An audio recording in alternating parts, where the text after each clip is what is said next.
नमस्कार मित्रांनो, मी सचिन शिंदे आपल्या समोर ध्यास स्पर्धेचा अकॅडमी युट्यूब चॅनल पाहतो. मित्रांनो, महत्त्वाच्या घडामोडी. मित्रांनो, आज तारीख आहे 18 जून आणि 18 जूनचे महत्त्वाचे 12 प्रश्न आपण पाहत आहोत. दररोज सकाळी 6:30 वाजता आपण हा व्हिडिओ पाहत असतो. मित्रांनो, कोणतीही स्पर्धा परीक्षा असू दे, चालू घडामोडी हा विषय खूप महत्त्वाचा असतो आणि ध्यास स्पर्धेच्या अकॅडमीवरती आपण दररोज आतापर्यंत 880 वगैरे व्हिडिओ झालेले आहेत. मित्रांनो, एकमेव उद्देश आहे की स्पर्धा परीक्षा करणाऱ्या विद्यार्थ्याला परिपूर्ण मदत व्हावी. आजचा कालचा प्रश्न होता ISSF है ना, विश्वचषकात 25 मीटर पिस्तूल प्रकारात ईशा सिंहने कोणते पदक जिंकले आहे? त्याचं उत्तर होतं सुवर्ण पदक जिंकलेले आहे. कुठले पदक? सुवर्ण पदक जिंकलेले आहे. आजचा पहिला प्रश्न मित्र हो, आजचा पहिला प्रश्न, प्रियदर्शनी फ्री ट्रॅव्हल योजना कोणत्या राज्याने सुरू केली आहे? आजचा पहिला प्रश्न, प्रियदर्शनी फ्री ट्रॅव्हल योजना कोणत्या राज्याने सुरू केली आहे? तर याचं उत्तर आहे केरळ राज्याने सुरू केलेली आहे. कुठल्या? केरळ राज्याने सुरू केलेली आहे. ठीक आहे. प्रियदर्शनी फ्री ट्रॅव्हल योजना ही योजना केरळ राज्याने सुरू केली. KSRTC बसमधून महिलांना मोफत प्रवास सुविधा 15 जुलै 25 पासून अंमलबजावणी. महिलांच्या प्रवास खर्चात बचत हा मुख्य उद्देश. सार्वजनिक वाहतुकीवर वापर वाढविणे. स्थापना झाली 1 नोव्हेंबर 56 ला. केरळची बसेस लक्षात ठेवा. राजधानी आहे तिरुवनंतपुरम. मुख्यमंत्री VD सतीसन. राज्यपाल राजेंद्र आर्लेकर. ठीक आहे. ओके. प्रियदर्शनी फ्री ट्रॅव्हल योजना केरळ राज्याने सुरू केली आहे. दुसरा प्रश्न मित्र हो, पाहतोय आपण, विनिमय प्रणालीचे उद्घाटन कोणी केले आहे? प्रश्न दुसरा आहे, विनिमय प्रणालीचे उद्घाटन कोणी केलेले आहे? तर पाहायला गेलं तर देशाचे गृहमंत्री अमित शाह यांनी केलेलं आहे. इन डिटेल पाहूया त्याच्याबद्दल. विनिमय ही भारतातील एकात्मिक भूमी बंदर व्यवस्थापन प्रणाली, land port management system LPMS आहे. केंद्रीय गृहमंत्री अमित शाह या प्रणालीचे उद्घाटन केले. ही प्रणाली land sports authority of India द्वारे विकसित करण्यात आली आहे. भारताच्या आंतरराष्ट्रीय भूसीमावरील एकात्मिक तपासणी नाके, इंटिग्रेटेड चेक पोस्ट याचे व्यवस्थापन अधिक कार्यक्षम करण्यासाठी तयार करण्यात आली.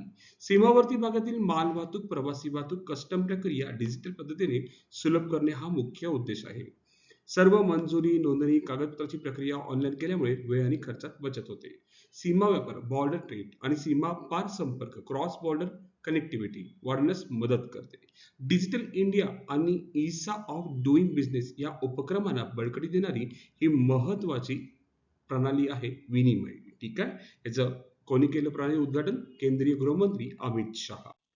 पुढे तिसरा प्रश्न मित्रांनो, पाहतोय आपण, सिप्री इयरबुक 26 नुसार भारत अण्वस्त्रांच्या संख्येनुसार जगात कितव्या क्रमांकावर आहे? प्रश्न खूप महत्वाचा आहे. सिप्री इयरबुक 2026 नुसार भारत अण्वस्त्रांच्या या संख्येनुसार जगात कितव्या क्रमांकावर आहे असा आपल्याला प्रश्न विचारलेला आहे. पाहिला गेलं भारत जगात 6व्या क्रमांकावर आहे. ठीक आहे. डिटेल पाहूया. सिप्री इयरबुक 26 भारत अण्वस्त्रधारी देशांमध्ये 6व्या स्थानावर. महत्वाची माहिती, सिप्री इयरबुक 26 नुसार भारत अण्वस्त्रांच्या संख्येनुसार जगात 6व्या स्थानावर आहे. भारताकडे सुमारे 190 अण्वस्त्रे आहेत म्हणून भारत जगात 6व्या क्रमांकावर आहे. जगातील एकूण अण्वस्त्रे 12,187, लष्करी साठ्यात 9,745. सिप्रीचे मुख्यालय स्टॉकहोम, स्वीडन आणि जगात एकूण 9 अण्वस्त्री देश आहेत. म्हणजे ज्याच्याकडे अण्वस्त्र असणारे असे देश एकूण 9 आहेत. त्यात भारताचा जगात 6वा क्रमांक लागतो. हे सुद्धा आपल्याला माहित असणं आवश्यक आहे. चौथा प्रश्न, पहिला अंतराळ हवामान निरीक्षण उपग्रह सोलार-सी कोणत्या देशाने प्रक्षेपित केलेला आहे? मित्र हो, पहिला लक्षात ठेवा, तर अमेरिकेने हे प्रक्षेपित केलेलं आहे. पहिला अंतराळ हवामान निरीक्षण उपग्रह माहिती, अमेरिकेने पहिला समर्पित अंतराळ हवामान निरीक्षण उपग्रह सोलार-सी प्रक्षेपित केला. सूर्यावरील घडामोडीचे निरीक्षण करणे हा उद्देश. सौर वादळांच्या पृथ्वीवरील परिणाम अभ्यासला जातो. उपग्रहामुळे उपग्रह संचार व GPS सेवांचे संरक्षण शक्य होते. ठीक आहे. पहिला अंतराळ हवामान निरीक्षण उपग्रह सोलार-सी कोणत्या देशाने प्रक्षेपित केला? तर अमेरिकेने केला. पाचवा प्रश्न, ICC पुरुष वन डे क्रमवारीत सध्या प्रथम क्रमांकावर कोणता संघ आहे? खूप पॉइंट चांगला आहे मित्र हो.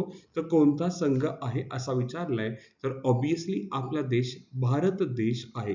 आपला देश भारत देश आहे. लक्षात ठेवा, सध्या प्रथम क्रमांकावर. ICC वन डे क्रमांक भारत अव्वल. महत्वाची माहिती, भारताचे रेटिंग 118 आहे. दुसऱ्या क्रमांकावर न्यूझीलंड आहे. तिसऱ्या क्रमांकावर ऑस्ट्रेलिया आहे. लक्षात असू दे, भारताला रेटिंग किती मिळाली? 118. न्यूझीलंडला 113, ऑस्ट्रेलियाला 103. ठीक आहे. पहिल्या क्रमांकावरती वन डे मध्ये कोण आहे? आपला देश, भारत देश. 6वा प्रश्न, कोप 31 अंतर्गत 35% विद्युतीकरणाचे लक्ष्य कोणत्या वर्षापर्यंत पूर्ण करण्याचे उद्दिष्ट आहे? ठीक आहे. तर पाहायला गेलं 2035 पर्यंत पूर्ण करण्याचे उद्दिष्ट आहे. 35% 35 पर्यंत. ठीक आहे. पुढे जाऊया आपण. लक्षात असू दे, आपण डिटेल पाहूया. कोप 31 अंतर्गत 2035 पर्यंत 35% विद्युतीकरणाचे लक्ष्य. कोप म्हणजे काय? कॉन्फरन्स ऑफ द पार्टीज, संयुक्त राष्ट्र हवामान बदल परिषद. कोप 31 परिषद 26 मध्ये आयोजित होणार आहे. या परिषदेसाठी ऑस्ट्रेलिया आणि पॅसिफिक देशाने 2035 पर्यंत 35% विद्युतीकरण करण्याचे लक्ष्य जाहीर केले आहे. या उपक्रमाचा उद्देश वाहतूक, उद्योग आणि घरगुती क्षेत्रात स्वच्छ ऊर्जेचा वापर वाढवणे हा आहे.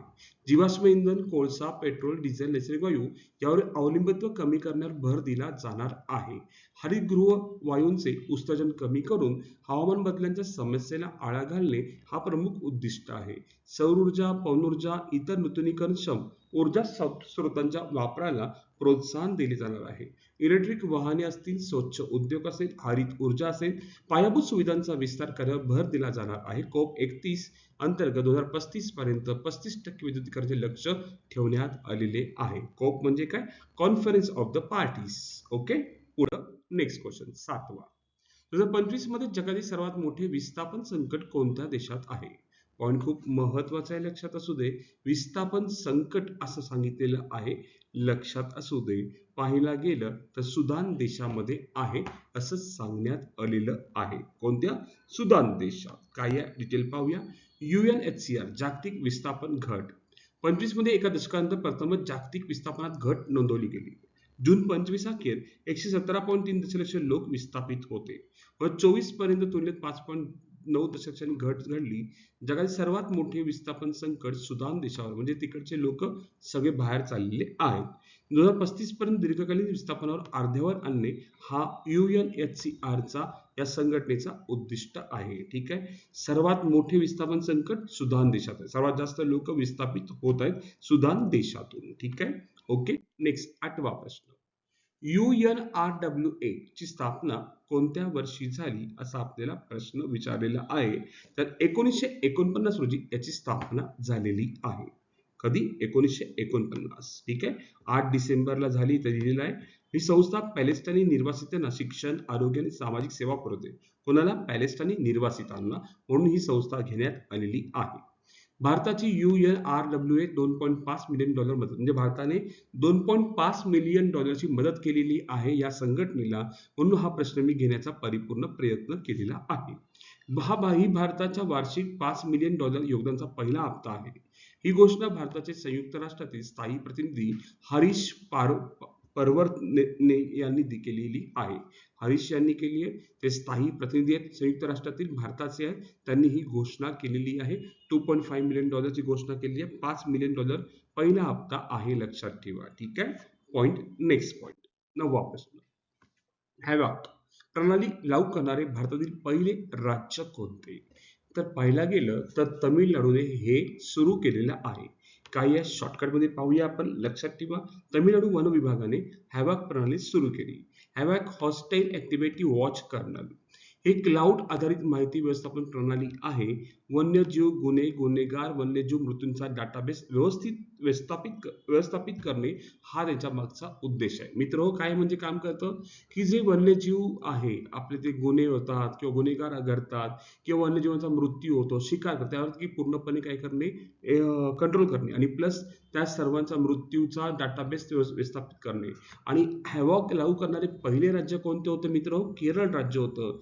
लक्षात असू दे, पहिलं राज्य कोणतं होतं? केरळ आहे, लक्षात ठेवा. ठीक आहे. हा एक पॉइंट खूप महत्वाचा आहे. आणि हॅवॉक प्रणाली लागू करणारे भारताचे पहिले राज्य कोणतं आहे? उत्तरेचं केरळ आहे मित्रांनो. आणि सेकंड राज्य पाहायला गेलं तमिळनाडू आहे. थोडंसं इथं मिस्टेक झालेली आहे माझ्याकडून. उत्तर काय मित्रांनो? केरळ आहे, लक्षात असू दे. आणि आता सध्या कोण आहे? तमिळनाडू आहे. म्हणून हा पॉइंट मी कव्हर करण्याचं काम केलंय. 10वा प्रश्न. भारतासाठी एकूण C-295 विमाने तयार केली जाणार आहेत. ठीक आहे. तर किती तयार केली जाणार आहेत? टोटल 56 विमानं तयार केली जाणार आहेत. 11वा प्रश्न. आयसीसी महिला T20 विश्वचषक 26 मध्ये प्रथमच किती संघ सहभागी होत आहेत? मित्रांनो, आयसीसी महिला T20 आहे लक्षात ठेवा. तर टोटल प्रथमच संघ जर पाहायला गेलं एकूण 12 संघ सहभागी झालेले आहेत. 10वी आवृत्ती यजमान इंग्लंड आहे. 12 जून ते 5 जुलै दरम्यान ही मॅचेस होणार आहेत. प्रथमच 12 संघ सहभागी आहेत. अंतिम सामना लॉर्ड्स लंडनमध्ये भारताचे कर्णधार आहेत हरमनप्रीत कौर, उपकर्णधार स्मृती मानधना. सर्वाधिक विजेतेपद ऑस्ट्रेलियाला मिळाले 6 वेळा आतापर्यंत. ओके. पुढे 12वा प्रश्न. खालील कोणती जोडी योग्य आहे? 14 जून जागतिक रक्तदान दिन बरोबर आहे. 15 जून जागतिक वयोवृद्ध अत्याचार जागरूकता दिन बरोबर आहे. 16 जून आंतरराष्ट्रीय कौटुंबिक रेमिटन्स दिन बरोबर आहे. वरील सर्व जोड्या बरोबर आहेत. आणि सर्वांसाठी आजचा प्रश्न. इयत्ता 11वी व 12वीच्या विद्यार्थ्यांसाठी नाश्ता व दुपारचे जेवण देणारे देशातील पहिले राज्य कोणते? ऑप्शन आहे महाराष्ट्र, कर्नाटक, तेलंगणा, गुजरात. हे 4 राज्यातील कोणतं राज्य आहे असा आपल्याला प्रश्न विचारलाय. मित्र आपल्याला कमेंटमध्ये उत्तर सांगायचंय कोणतं राज्य असू शकतं. आणि आज आपण इथेच थांबू. उद्या याच टाइम रोजी याच वेळी भेटू मित्रांनो. धन्यवाद. थँक्यू.